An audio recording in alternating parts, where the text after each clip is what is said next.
Is chess actually good? I don't even know why I did that. I don't know why I did that. Oh no, this has all gone horribly wrong.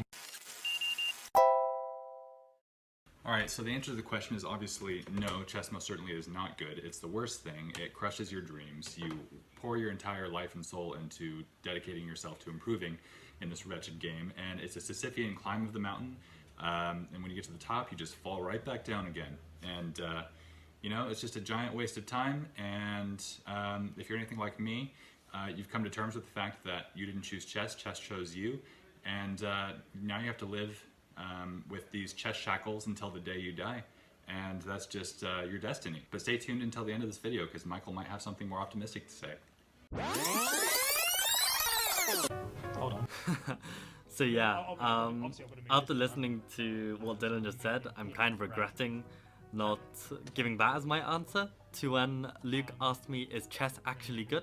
But yeah, for the viewers that have no idea what's really happening, essentially I had the opportunity to be the chess expert for this upcoming new channel called Phenoma-Nerds, and they have like something like 50k subs or something, so I guess they're new but also pretty big already.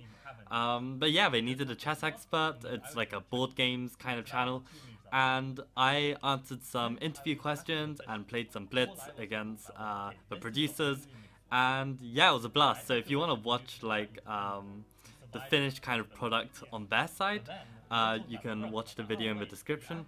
But they left out a lot of the interview questions, which I actually thought were pretty fun, so I've included them in this video. So enjoy, I guess. Yeah, unfortunately, one square too far. And that's all the difference. Yeah. Is chess actually good?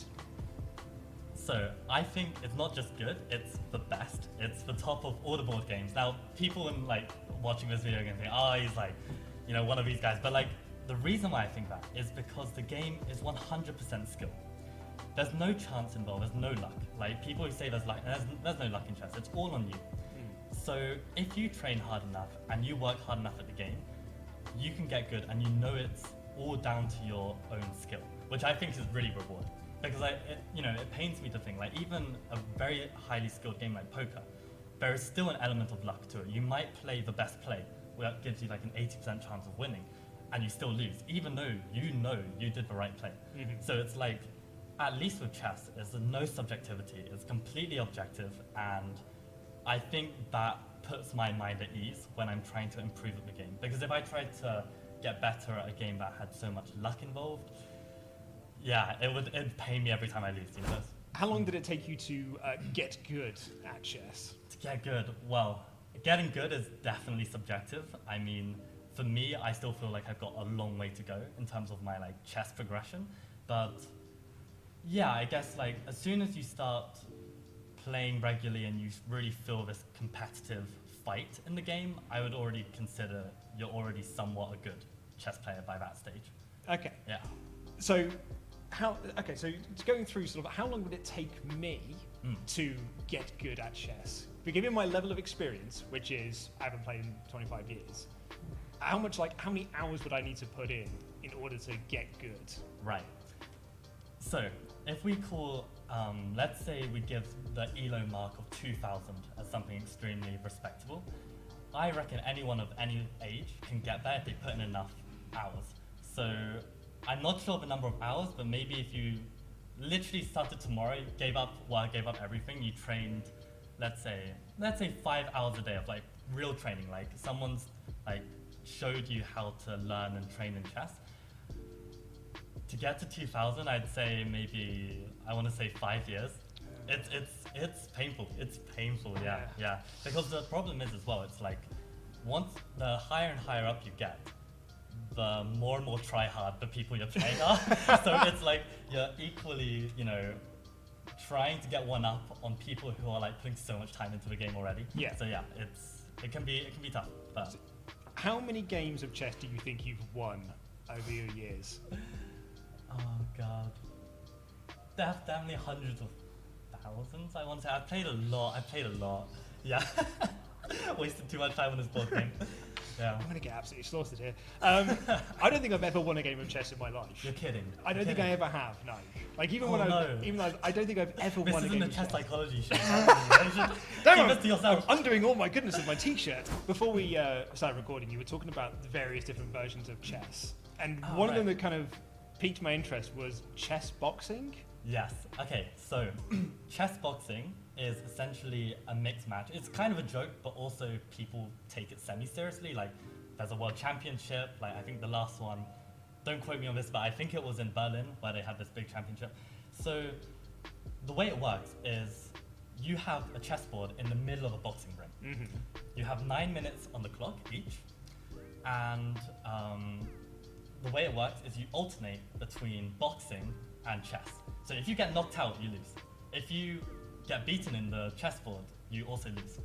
So it's an absolute mess. Like the crowd is loving it. It's like, you know, like these darts, you know, like the presenter's 180, you know, It's like that kind of atmosphere with chess and boxing. And it's just like by the end, if, you know, one person hasn't been knocked out or they haven't been checkmated, the board is just completely bloodied. Like it's quality. It's quality. So hold on. I just can wrap my head around this. Yeah. So do you make a move, then punch someone in the face? No. So it's like you have 3-minute rounds. So you start with the chess. You got 9 minutes each. So if you want, like I could play a move, press the clock, and you could just stall for 3 minutes. You don't even have to make a move because you're not going to run out of time. If you run out of time, you lose. So, like, if I was fighting Mike Tyson at chess boxing, I would make my move. Maybe he makes a move, and he would just not move and wait for the boxing round because it goes 3 minutes chess, 3 minutes boxing, 3 minutes chess, 3 minutes boxing. So yeah. Okay, right. I don't think I'd do very well at either of them, in all fairness.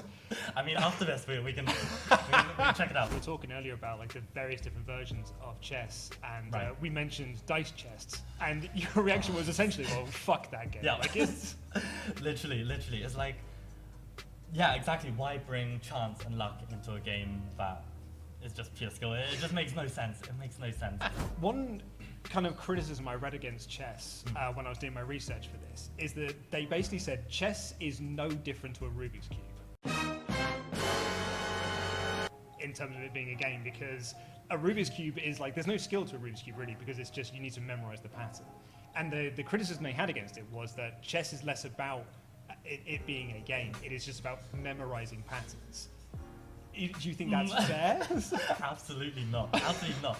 If anyone could memorize chess, there'd be so many like chess experts. It's so deeper. It's really deeper than that. Like, you can maybe the only part of memorizing maybe is at the opening stages, where if you have a big database of games from the top players, you can memorize. If you do that, I do this. Then you do that, then I do this. You do that, I do this, and you can get pretty far on that road. But if you don't understand the meaning behind the moves you're making, your opponent makes one deviation to the thing you've memorized, and you're completely The screwed. game's over, Yeah. So you can only get, like, it helps, it complements your game, but you cannot rely on memory alone. It's like, it's really about a deeper understanding that actually helps you beat your opponent. Because as I said, like, I've played maybe like hundreds of thousands of games.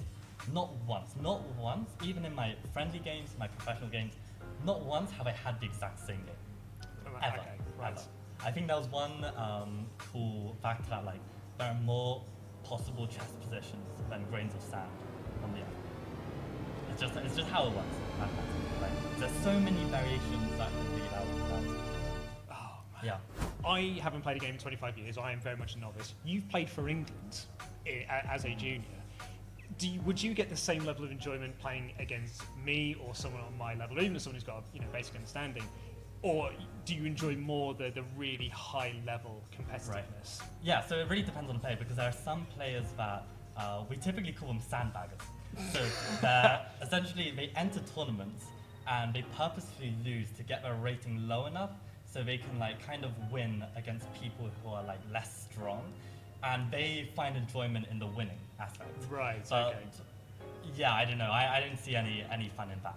But I mean, as a game, like, you can still have a lot of fun. Let's say us playing, because you can change the odds. Like, I could, let's say, play you without a queen, or I could play with 30 seconds and you have 10 minutes, and you can balance up the game with odds like that.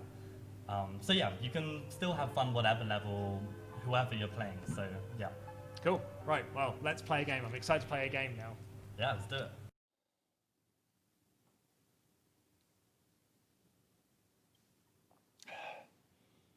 You know, I think Michael thinks chess is just some game where you sit around a wooden board with some of your friends and sing Kumbaya, la-da-dee-dee, la-da-dee-doo. No, chess isn't like that. The world's not like that, okay? Let me tell you something. One morning you're gonna wake up, eyes glazed over. You're gonna see through 64 squares. It's like that, that posterized effect on Photoshop. You're gonna see through 64 squares for the rest of your days, 64 squares of pure ineptitude and monotony. And you're going to beg for death, but death won't come. No, no, no. Death won't come until you've read every chess book under the sun, you've memorized them word for word, and you've proven time and time again that you are completely incapable of producing a work of chess worthy of your idols. This is the life of the chess player. This is what the existentialist wrote about. And this is our curse. Goodbye.